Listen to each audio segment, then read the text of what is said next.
인격적으로 만난다, 하나님을 인격적으로 만난다. 이게 제가 그런 느낌을 좀 받았어요. 거시기 같다. 그러니까 거시기란 것을 정확하게 얘기할 수는 없지만 다 그냥 알아듣는 거예요. 그러니까 인격적이라는 말을 어디 이렇게 봐도 정의된 건 없어요.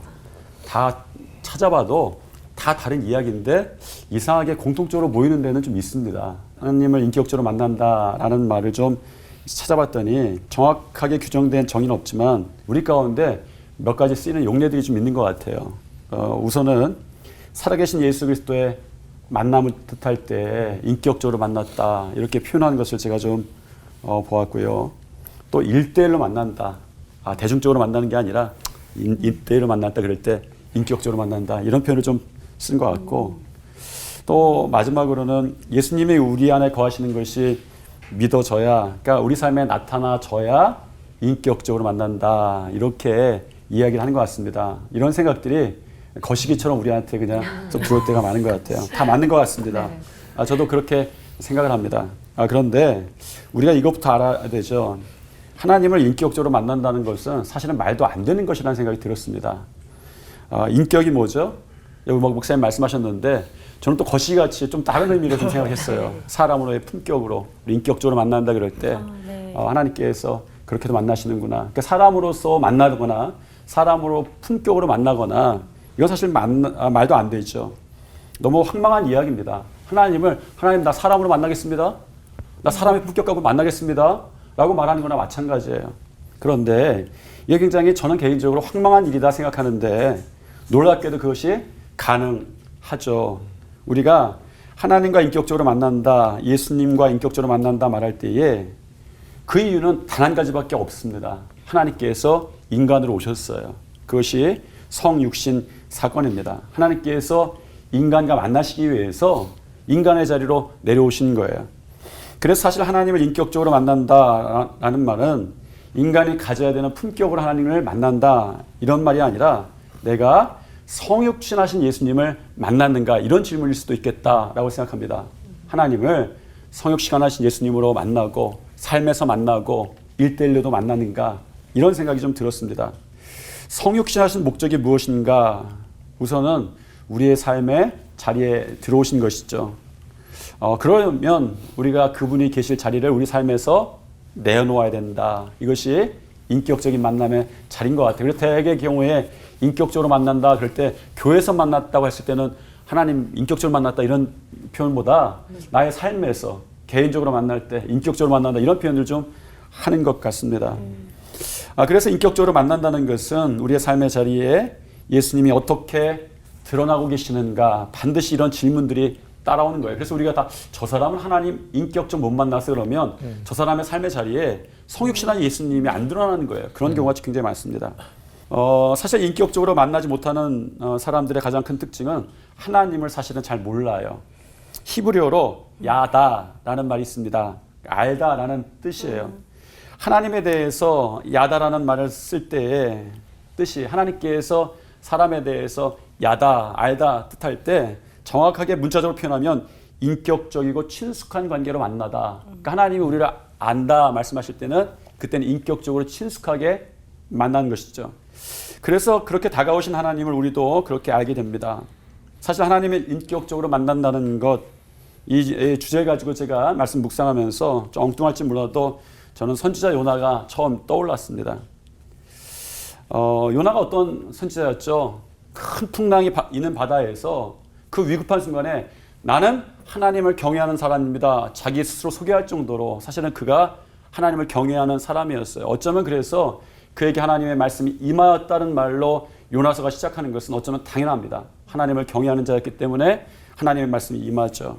좋은 일입니다. 그런데 이상합니다. 하나님의 말씀이 임했는데 요나가 절망하는 거예요. 요나가 실망하는 거예요. 이유는 한 가지입니다.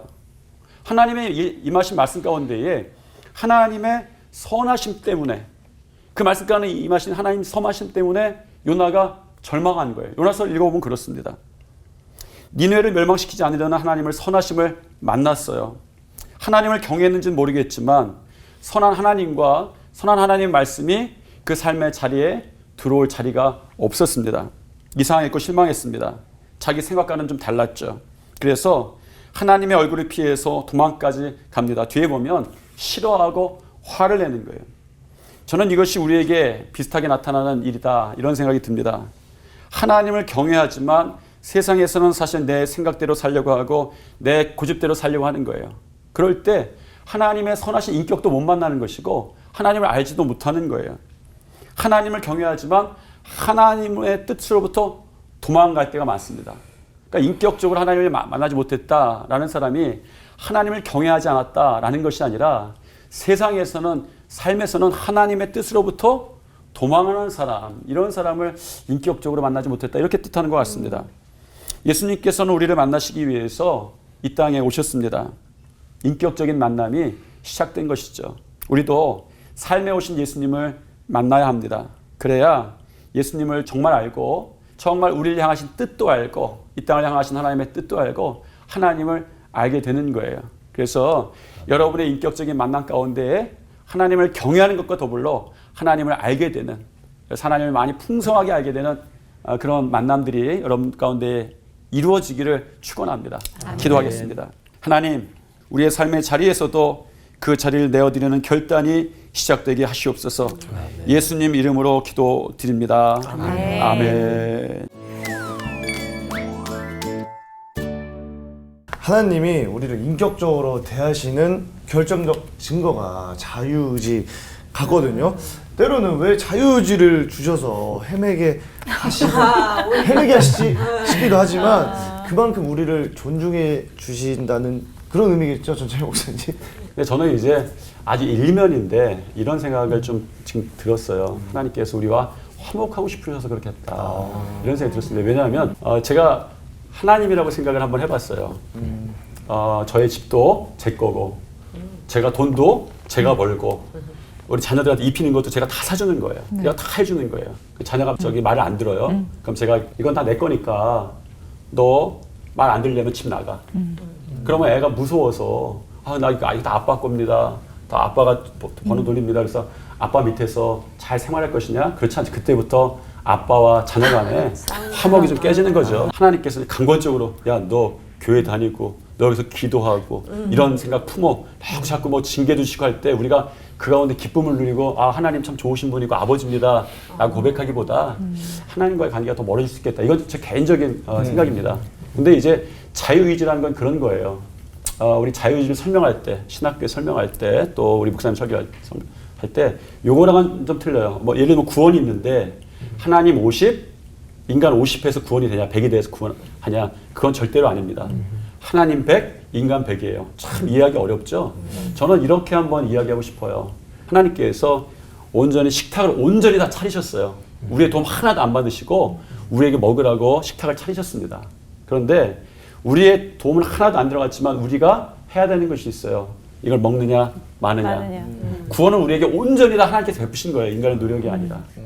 이 모든 것이 그렇습니다. 하나님께서 자유의지를 주셨다는 것이 하나님께서 아무것도 안 하고 너에게 지분을 주겠다는 것이 아니라 내가 온전히 다 네 앞에 차려놓을 텐데 내가 어떻게 할 것이냐, 나와 같이 식탁을 함께 할 것이냐 이렇게 물어보시는 그런 의지겠죠. 자유의지. 네. 그렇게 한번 설명을 해주고 싶고요. 성경 보면서 굉장히 오해하는 부분 중에 하나가 이제 출애굽기 할 때 사실은 구원의 그 길은 저기 이스라엘 사람들에게만 보여준 거 아니에요. 예를 들면 저는 이 10가지 재앙 보고 홍해 갈라진 거 봤으면 제가 바로라도 하나님 앞에 엎드렸어야 돼요. 그 정도면 사실 하나님 살아계시구나. 예를 들면 그 기적을 홍해는 이스라엘 사람만 경험하고 10가지 재앙은 이제 그 이스라엘 사람들만 보고 그랬으면 애굽은 그 구원에서 소외된 것일 텐데 그냥 하나님께서 다 보여주셨어요. 모든 사람들에게 햇빛과 비를 똑같이 주시는 것처럼 그 속에서 우리의 자유의지가 하나님 앞에서 어떻게 결단되냐 이런 문제들이 우리에게 숙자로 좀 남아있는 것 같습니다. 네.